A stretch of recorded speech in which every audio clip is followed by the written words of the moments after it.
সুপ্রিয় দর্শক, আমন্ত্রণ জেনফার বাংলাদেশ লিমিটেডের জেনফার হেমাটোকেয়ারের সৌজন্যে স্বাস্থ্য বিষয়ক অনুষ্ঠান স্বাস্থ্য যত্ন জানুন এবং সচেতন থাকুন। আপনাদের সাথে আছি আমি ডাক্তার ফাতিহা শাফি, আর থাকছে অনুষ্ঠানের পুরোটা সময় জুড়ে। দর্শক, আমরা জানি ক্যান্সার একটি ভয়াবহ বিভীষিকার নাম। ক্যান্সার শব্দটি শুনলেই চিকিৎসা বিজ্ঞানের এত উৎকর্ষ সাধনের পরেও আমাদের মনে একটি ভীতির সঞ্চার হয়। আর সেই ক্যান্সার যদি হয় ব্লাড ক্যান্সার, তাহলে সেই ভীতি আমাদের মনে কয়েক গুণ পরিমাণে বেড়ে যায়। ব্লাড ক্যান্সারের প্রতিকার প্রতিরোধ সম্পর্কে সচেতনতা বৃদ্ধিতে আমাদের আজকের এই আয়োজন।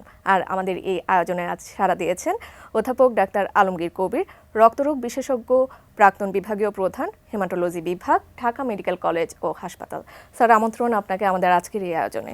Thank you doctor. জি স্যার, আমরা আজকে আমাদের অনুষ্ঠানের বিষয়বস্তু যেটি চূড়ান্ত করেছি সেটি হচ্ছে ব্লাড ক্যান্সার এবং বাংলাদেশের প্রেক্ষাপট নিয়ে আজকে আমরা আলোচনা করতে যাচ্ছি। খুবই গুরুত্বপূর্ণ একটি বিষয়। যেরকমটা অনুষ্ঠানের শুরুতে বলছিলাম যে ব্লাড ক্যান্সার শুনলে আসলে মানুষের মনে এখনও একটি ভয়ের সঞ্চার হয়ে থাকে এবং তারা খুব দ্বিধান্বিত হয়ে যায় যে তারা আসলে কতদিন সার্ভাইভ করতে পারবে কি পারবে না। সেই বিষয়গুলো নিয়ে আমরা আজকে আলোচনা করতে যাচ্ছি। তার আগে সবার আগে জানতে চাইবো যে ব্লাড ক্যান্সার বলতে আসলে মূলত আমরা কি বুঝি এবং ব্লাড ক্যান্সারের টাইপ বা ধরন কয় ধরনের হয়ে থাকে। Thank you doctor. এই আলোচনাটা একটা সামগ্রিকভাবে অনেক কম্প্রিহেন্সিভ এবং অনেক সময়ের প্রয়োজন। তবে যতটুকু আমাদের সাধারণ মানুষের আমাদের সবার একটু জানা দরকার, সেগুলা নিয়ে আমরা আলোচনা করব। আজকে আমাদের ব্লাড ক্যান্সারের ট্রিটমেন্ট নিয়ে বলার কোনো স্কোপ নেই। আমরা আজকে বলবো হলো ব্লাড ক্যান্সার প্রতিরোধ কিভাবে করা যেতে পারে, সেই জন্য আমাদের এবং ইন্টারন্যাশনালি আমরা কিভাবে আগাতে পারি যেন ব্লাড ক্যান্সার যেন যাতে করে আমাদের না হয়। তো প্রথমত হেমাটোলজিক্যাল ম্যালিগন্যান্সি, যেটা ব্লাড ক্যান্সার, এই রোগটা হয় হলো অনেকগুলো রোগের সমন্বয়। সেটা হলো যে হেমোপয়েটিক ডিজঅর্ডার্স অ্যান্ড লিম্ফয়েড ডিজঅর্ডার্সের মাধ্যমে। তো ইউজুয়াল ডিজিজগুলোর নাম হলো লিউকেমিয়া, সেটা অ্যাকুটও হতে পারে, ক্রনিক হতে পারে। দেন লিম্ফোমা, সেটারও দুটা ধরন আছে, নন হজকিন্স লিম্ফোমা, লিম্ফোমা। তারপর আরেকটা, যেহেতু আমাদের এখন মানে র্যাপিডলি এইজ চেঞ্জ হচ্ছে, আমাদের লাইফ এক্সপেক্টেন্সি বেড়ে যাচ্ছে, আমাদের আরেকটা ডিজিজ ইনক্লুড হচ্ছে, সেটা হলো মাল্টিপল মাইলোমা অ্যান্ড আরও যদি বলতে হয় মাইলোডিসপ্লাস্টিক সিনড্রোম। এভাবে হেমাটোলজিক্যাল ম্যালিগন্যান্সি প্রায় অনেকগুলোই আছে। এগুলোর আমাদের প্রতি ইয়ারে এগুলার কীভাবে কত নতুন কেস হয় সেগুলো আমাদের জানতে হবে, এবং প্রতি ইয়ারের এগুলার প্রিভিলেন্স কীরকম, যে কতগুলো মারা যাচ্ছে সেগুলোও জানতে পারে। চিকিৎসা বিজ্ঞানের অনেক উন্নতি হওয়ার জন্য আমাদের ইনসিডেন্স রেটটা খুব মোটামুটি স্টেবল, আবার কিছু কিছু অঞ্চল ভেদে কিছু কিছু জায়গায় ইনসিডেন্স বেশি, আর কিছু কিছু দেশে এটা ইনসিডেন্স কম, এবং সোশিও ইকোনমিক কন্ডিশন অনুযায়ীও কিছু সমস্যা আছে। দেখা যায় যে হাই সোশিও ইকোনমিক কন্ডিশন যারা উচ্চবিত্ত, ওইরকম কিছু দেশেও ব্লাড ক্যান্সারের রেটটা বেড়ে যায়। আবার লো সোশিও ইনকাম যেসব দেশ, সেগুলোতেও কিছু কিছু ডিজিজ, কিছু কিছু ব্লাড ক্যান্সার বেশি চলে আসে। তো এখন প্রথমত এই প্রত্যেকটা যে এটার ইটিওলজিগুলো এত হিটেরোজেনাস যে এগুলো এক্সপ্লেন করতে হলে সেই এইজ, তারপরে সেক্স, তারপরে ওয়েট, পেশেন্টের ওয়েট, এবং সোশিও ডেমোগ্রাফিক কন্ডিশনস, এবং বিএমআই যেটাকে বলি, যেন ওবেসিটি অফ দ্য পেশেন্টস, এই প্রত্যেকটা জিনিসই এই রিস্ক ফ্যাক্টরের মধ্যে কাজ করে। আচ্ছা স্যার, যেরকমটা বলছিলেন যে আসলে ব্লাড ক্যান্সারের যে চিকিৎসার যে বিষয়টি, সেটি কিন্তু অত্যন্ত ব্যয়বহুল বলে আমরা জানি যে, এবং এটি কিন্তু সাধারণ মানুষের মধ্যে একটি চাপের সৃষ্টি করে। আমরা এরকম অনেক ক্ষেত্রেই দেখেছি যারা হচ্ছে মধ্যবিত্ত, তারা কিন্তু ব্লাড ক্যান্সার হলে নিম্ন মধ্যবিত্ত হয়ে যায়, এবং মধ্যবিত্ত যারা আছেন তারাও অনেক বেকায়দায় পড়ে যায় এই ব্লাড ক্যান্সারের ফলে। তো বাংলাদেশের আসলে অবস্থা কিরকম সে বিষয়ে জানতে চাইবো। এই যে আপনি যেটা বলেছেন এটা অত্যন্ত একটা মানে সত্য এবং বাস্তবসম্মত কথা বলেছেন যে আমরা যখন ব্লাড ক্যান্সারের ট্রিটমেন্ট করি তখন এই পেশেন্টগুলার যেহেতু আমাদের কোনো ইন্স্যুরেন্স নেই হেলথ এবং আমাদের যেসব ইন্স্যুরেন্স আছে সব ব্লাড ক্যান্সারকে কভার করে না, সেজন্য মানে আমাদের রুগীদের একদম একটা বিনা ব্যাগে বজ্রপাতের মতো একটা অবস্থার সৃষ্টি হয়। সেইগুলা যদি আমরা ওই জিনিসটা খেয়াল করলে যেন আমাদের এইসব ট্রিটমেন্টের জন্য গভর্নমেন্টের সাবসিডিয়ারি দরকার, এবং আমাদের সোসাইটিতে যে রিস্ক গ্রুপটা আছে তাদেরও মানে আমাদেরকে এইসব পেশেন্টের ট্রিটমেন্টের জন্য মানে সোশ্যাল ওয়েলফেয়ার যে আমাদের ডিপার্টমেন্টের আছে সেগুলো দিয়ে করতে পারে এবং করছেও, কিন্তু সেগুলো খুব কম, এবং সেগুলো খুব এত কম যে যেন 100-এর মধ্যে 1% পেশেন্টকে আমরা ওইরকম সাপোর্ট দিতে পারি, অর্থনৈতিক সাপোর্টটা। এই অর্থনৈতিক সাপোর্টটা যদি পেশেন্টের নিজের পকেট থেকে আসে তাহলে আপনি যেটা বলছেন সেই পেশেন্ট তো গরিব হয়ে যাবে, আরও গরিব হয়ে যাবে, গরিব থেকে গরিব হয়ে যাবে। তো আমাদের এখন সোসাইটিতে আমরা এত ব্লাড ক্যান্সার যত না হয় সেটার প্রিভেনশন আমরা কিভাবে করি। তো দেখুন, এটা এখানে 87 রিস্ক ফ্যাক্টর বলেছে ওয়ার্ল্ড হেলথ অর্গানাইজেশন, ILO, এরা মিলে যেন এটি সবগুলো তো আমরা ডিসক্রাইব করতে পারবো না। আমরা যেগুলো যেন অকুপেশনাল একটা আছে, যেন বিভিন্ন অকুপেশনাল জায়গাগুলোতে আমাদের যেসব জায়গায় আমাদের ওয়ার্কাররা কাজ করে, যেসব বেঞ্জিন, অ্যালডিহাইড, তারপর রাবার চাষ যেখানে হয়, এইসব ক্ষেত্রে কিংবা ইনসেকটিসাইডস, তারপরে পেস্টিসাইড, এগুলোকে উপরে একটু বেশি জোর দেওয়া হয়েছে। দেন নেক্সট যেটা আরও জোর দেওয়া হয়েছে যে অনেক সময় হয় কি যে যদি প্রয়োজন থেকে বেশি ফ্যাটি হয়ে যায় একটা মানুষ, যেটা আমরা বলে ইনক্রিজড BMI বা ওবেসিটি আরও সহজভাবে, ওখানে মানে জেনেটিক অ্যাপারেটাসগুলো একটু অ্যাবারেন্ট হওয়ার চেষ্টা করে এবং সেখান থেকে ব্লাড ক্যান্সার হতে পারে। তারপরে ধরেন আসেন যে আরও ব্লাড ক্যান্সার হওয়ার কারণগুলোর মধ্যে যদি আপনি চিন্তা করেন তাহলে এখন যেটা হয়েছে যে আমাদের ওজোন লেয়ারটা বেড়ে গেছে, লেয়ারটা থিনার হয়ে গেছে।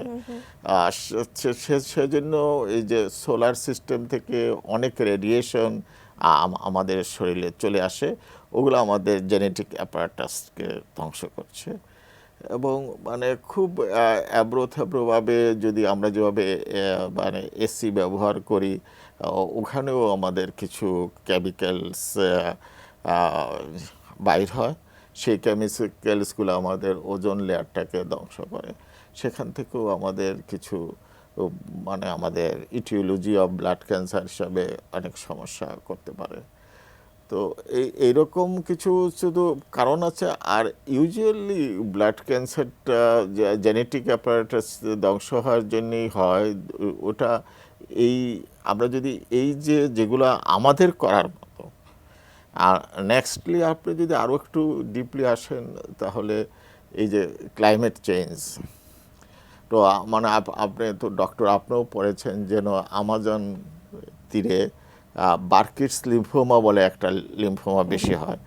তার কারণ হলো কি, যেন ওয়ার্ম অ্যান্ড ময়েস্ট ওয়েদার যদি হয় তাহলে ভাইরাসটা খুব গ্রো করে, সেই ভাইরাসগুলো আমাদের DNA অ্যাপারেটাসকে ধ্বংস করে। তো সেজন্য শুধু আমাদের যে ক্লাইমেট চেঞ্জটা সেটা শুধু আমাদের ইনফ্রাস্ট্রাকচারও ধ্বংস করে না, ইন ট্রু সেন্স আমাদের ব্লাড ক্যান্সারের রেটটাও বেড়ে যায়। স্যার, খুবই সুন্দরভাবে আসলে আপনি ডেসক্রাইব করলেন এই বিষয়গুলো। আসলে যারা সাধারণ দর্শক আছেন তাদের আসলে এই বিষয়গুলো নিয়ে আসলে কোনো কনফিউশনই থাকবে না আমি আশা করছি। আমরা আরও জানতে চাই আপনার কাছ থেকে, দর্শকরাও আপনার কাছ থেকে এই বিষয়গুলো নিয়ে আরও জানতে যাচ্ছে। আমরা তার আগে নিয়ে নিচ্ছি ছোট্ট একটি বিজ্ঞাপন বিরতি। দর্শক, সময় হয়ে গেল ছোট্ট একটি বিজ্ঞাপন বিরতির। কোথাও যাবেন না, আমাদের সাথেই থাকুন।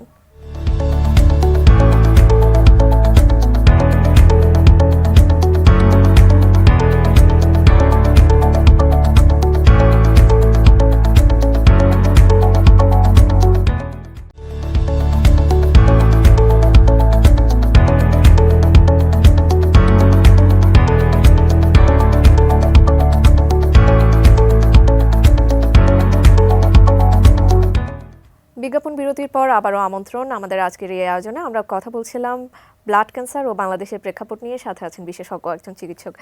স্যার, বিজ্ঞাপন বিরতিতে যাবার আগে আমরা রিস্ক ফ্যাক্টরসগুলো যেগুলো আছে সেগুলো সম্পর্কে জানছিলাম। এবার আসলে স্যার জানতে চাইব যে আমরা যেহেতু ইতিপূর্বে জেনেছি যে চিকিৎসা আসলে অত্যন্ত ব্যয়বহুল, তো সেক্ষেত্রে প্রতিরোধের জন্য আমরা আসলে কিভাবে আগাতে পারি বা কিভাবে আমরা প্রসিড করব? দেখেন, এটা মানে আমাদের যে টোটাল লাইফ লিডের মধ্যে সোশ্যাল এবং আমাদের গভর্নমেন্ট, আমাদের সরকারেরও অনেক ভূমিকা আছে, পার্সোনাল ভূমিকা তো আছেই। সেগুলোর মধ্যে দিয়ে পার্সোনাল হ্যাবিটগুলোর মধ্যে যেন আমরা সিগারেট স্মোকিংটা আমরা অফ করতে পারি। আর আর পার্সোনালি আমরা যেরকমভাবে এই ইটের ভাটাগুলো আছে সেগুলোও আমরা কিন্তু মানে একটু রেস্ট্রিক্টেড করতে পারি, কিংবা যতটুকু সম্ভব করা। তারপরে এই যে আমরা কার ব্যবহার করি, মানে যেটি ডিজেল এবং তৈলের অথবা গ্যাস, এগুলোর মধ্যেও কিন্তু বাহিরে, বিশেষ করে আমি আমস্টারডামে দেখেছি যেন ম্যাক্সিমাম লোক সাইকেল ব্যবহার করে। হ্যাঁ, সেটা মানে ওইগুলার দিকেও আমাদের একটু দেখতে হবে, এবং আমাদের নিজেদেরও একটু হাঁটার অভ্যাস করতে হবে, যেন একদম আমরা আমাদের বাড়ির কাছে আমার ভেহিকেলটা চলে আসুক। এটা হলো আমাদের কালচার। এখান থেকে কিন্তু আমাদের আস্তে আস্তে উঠে আসতে হবে। তারপরে মানে আমরা কিন্তু একটা নতুন একটা সমস্যা দেখা দিয়েছে, স্মোকড খাবার আমরা খেতে পছন্দ করে আমাদের বাচ্চারা, এবং আমরা এটাকে কিন্তু প্রিভেন্ট করতে হবে।